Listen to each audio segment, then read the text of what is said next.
Here's an interview from one of our past shows on Rock and Metal Revival. If you're interested in hearing full shows, go to our Facebook page and check out our list of affiliates for times and places where you can hear Rock and Metal Revival. Right there is a new band called Black Swan. It is the title track from their upcoming release called Shake the World on Rock and Metal Revival. And can't wait to hear more, man. Dude, I love it. And, you know, I recognize that guitar sound a little bit there. Exactly. We've heard it in a lot of groups over the years, and ones that we really dig. And we want to welcome Reb Beach to Rock and Metal Revival. Welcome to the show, Reb. Hey, thanks. Great to be here. It's great to have you on the show. Reb, first off, I hate to use the word supergroup, but this band fits the bill. Yeah, seriously. Definitely. I mean, Robin, McAuley, Matt Starr, Jeff Pilson, and you. I mean, how did this all come about? I mean, how do bands like this get together, I guess is my question. Well, Frontiers Records does a lot of stuff like this, and Jeff Pilson works a lot with them. He did that Endgame thing with George Lynch and a bunch of stuff. He's got a nice studio in L.A., and I guess Frontiers was looking to do another project with Jeff, and he was on the road with me at the time. Whitesnake was opening for Foreigner last year, and I guess that's what made him think of me, coupled with the fact that he and I wrote a great album together called Erase the Slate with Dokken. Oh, yes. Yes. So it seemed like a good fit since it was very successful last time. He and I are, great together. He's yin to my yang. Nice. I've never said that in my life before. You know that? We got it recorded, so in case you have perfect. Me screwing it up. So, my thing is, I love the way you play guitar now. As we get older, I'm a guitar player, too. Yeah. And, do you got any special stretches or anything you have to go through? Do you go through to keep yourself in top form? Because I've never seen you, miss a note or miss that's anything. Nice. Thank you. 'Cause I've missed plenty. I'm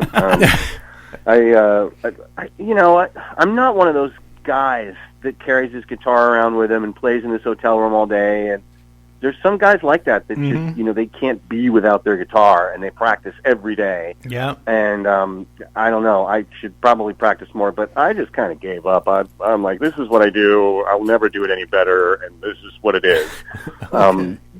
So, I do warm up before a show for sure, because, when you go out there cold, especially if you have a tough solo on the first song, you want to be warmed up. So you just sit there and, Joel Hoekstra, he's one of those guys. He taught me a couple of stretch things with your fingers. You can actually stretch your fingers, like pull them apart and make the peace sign and then stretch that with every finger. It helps. And then you just kind of play and make bends and stuff. Yeah. I only need to do it for 10 minutes before I go on. Unreal. Nice. Reb, when you put a band like this together, do you get more musical freedom as a guitarist and as a songwriter than you would working with Winger or Whitesnake? Well, when I came into this, I got off the plane and Pilson said, "So you're writing all this stuff, right?" And I said, "Oh, I am? Oh, okay. Well, that's cool. We've done it before."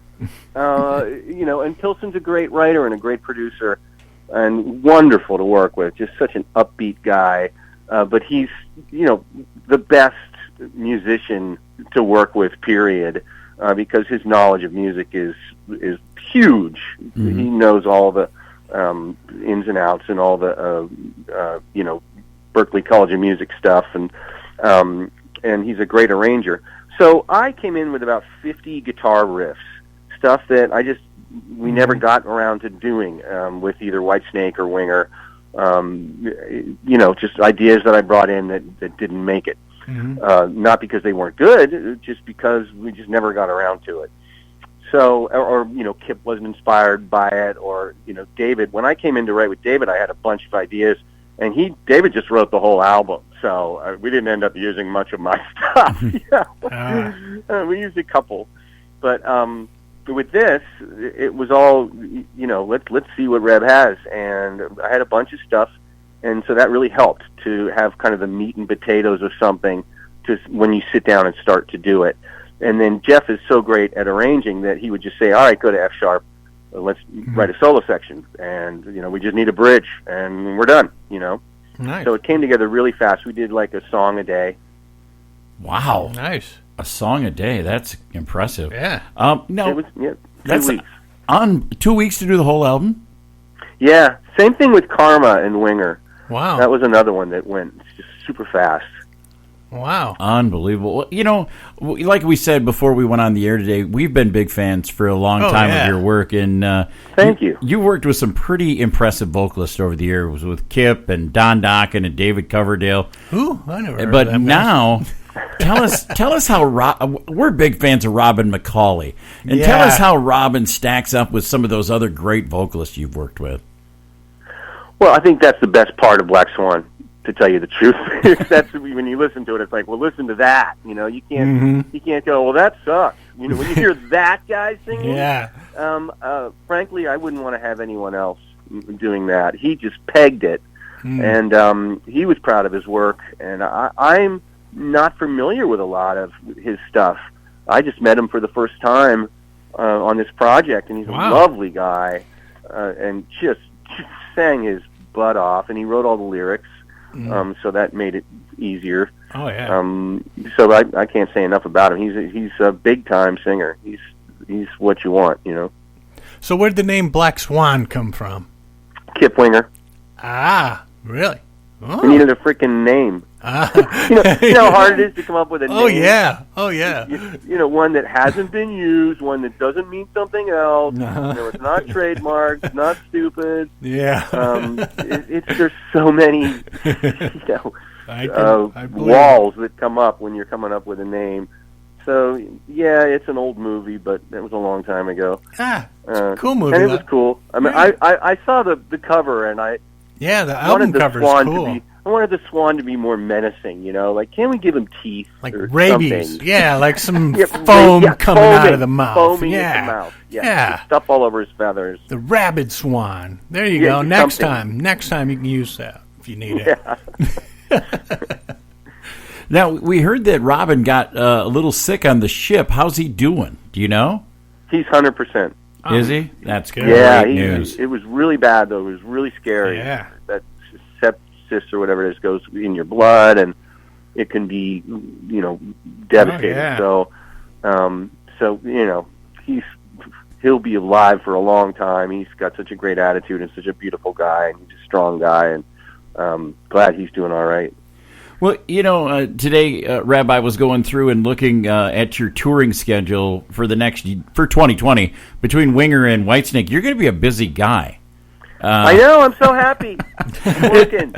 Well, and then Jeff out with Foreigner and Robin's out with Michael Schenker. Do you see this band ever playing live together at all? It's going to be a challenge for sure. But it depends how the record does. Yeah. I mean, if it bombs, then we probably won't play live. Yeah. If it does really well, then there'll be demand for a live show and demand for another record, which we would do. So, I mean, we'll see how it does. And then if it does really well, Frontiers is going to be going, all right, boys, we need to do some live shows here. And we'll just kind of, put our heads together and see if there's a window in there where we can do some stuff. I'm sure we do the Frontiers Festival, which happens every year. I hope that's not all we would do, because I would hate to learn all those freaking songs for one show. Yeah, really. It's a lot, singing and playing, Exactly. So, being a guitarist, do you think there's an underappreciation of the Talkbox anymore? Today. Well, you don't hear it that often. That's true, but I love the Talkbox. Who doesn't? Yeah, you're right. It's not really around. I mean, there's underappreciation of guitar in general these days. That's for sure. So, the Talkbox is low on the list, you would think. But I love a good Talkbox. That's a good idea. Yeah. Throw some on the new Winger record we're writing next week. There you go. Hey, there you go.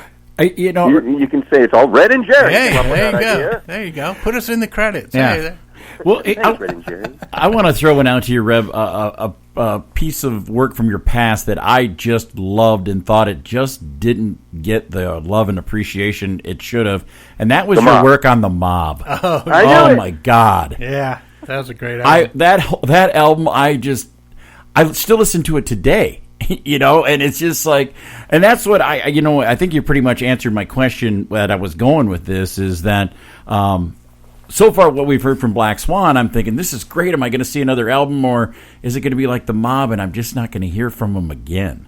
Does that happen a lot in the music industry? That they just do one album? Yeah, one album and just disappear, I mean, I know all the players didn't disappear, but it just was like, that was such a great piece of music, That's a badass album. There's no question about it. That was just...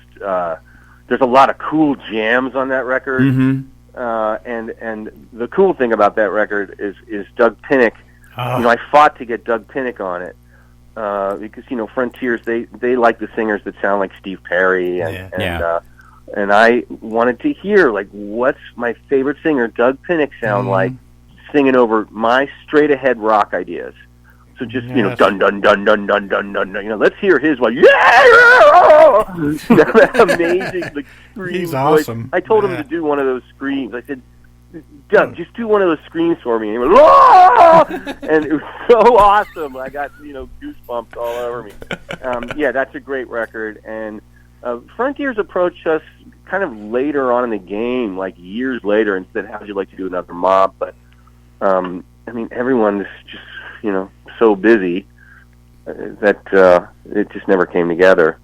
I love that record, though. That is just an amazing album. And so you were talking work on a Winger album next week. You got Whitesnakes going on tour. When does Reb Beach get some time off, or doesn't he not want any? I'm a road dog. I'm happy on the road. I like when I'm working. My wife likes when there's checks coming in the mail. So it's. I've been doing it for so long. It's just kind of like an old pair of jeans, And I get time off. I got April off, and in that time I'll do Winger shows, but they're only on the weekends. That's even more grueling sometimes, though, because you're in the airport every Thursday and every Sunday, and you really only get Monday, Tuesday, Wednesday at home, and just the whole flying thing is such a drag. I want to be on the bus with free beer. Yeah, all the food you can eat, and a million movies, and all your best buddies, and that's the way to go for me. Totally agree. Now we haven't had a chance to hear the whole "Shake the World" album, and my main concern is: are there any songs that are going to feature the cowbell? Well, you can always use more cowbell, and we got one. Oh, whoa, you got one. We're always ready. Always got everything gets cowbell here. Yeah. Yeah, we kind of spaced the cowbell on this one. So Matt Starr's to blame, I take it. Well, you need a song like "We're an American Band." Yeah, you need that beat. Yeah, that's true. That helps. But the rest of Black Swan just sounds like that. That's what it sounds like. Nice. Black Swan is a really interesting mix because when you listen to it, the rhythm guitars are mixed a little low. For me, and at first it bugged me, but now it's kind of cool because Pilson's bass sound is humongous. Yeah, nice. And so it's really driven by the bass because it's very loud in the mix. It's different sounding than a lot of the stuff you hear. Well, that kind of helps when you're the producer. Yeah, when you're the producer, you can always turn up your instrument. Oh yeah, I wonder how that bass ended up so loud. Yeah, I have no idea, dude. Yeah. No, Jeff didn't mix it. It was mixed in Italy. Okay, well, it's cool though. It's very, very cool stuff. And it comes out on the 14th of on Valentine's Day. So there's lots of ballads on it. I take it. Yeah, for a Valentine's release. Yeah, there's like 2 ballads. Nice. Like every album, every rock album. Gotta have a couple. From my genre. See, that's where you need the cowbell. In the ballads. To liven up those ballads. Liven up the ballads. Yep. Miles away. Clonk, clonk, clonk. Yeah, run that by Kip, see what he thinks. Yeah. But he'll love it, I bet. I was impressed when I saw it today that you're coming out on vinyl, too. That's cool. Really? I had no idea. Yeah. Nice. So now, hey, I told you something. Yeah, there you go. Oh, that's cool. The vinyl. So, well, Reb, we appreciate your time, and we're going to play another track off the album. This video gets released on the 27th. The song is called good. Big Disaster. Can you tell us about this tune? Yeah, the new video is better than the first video.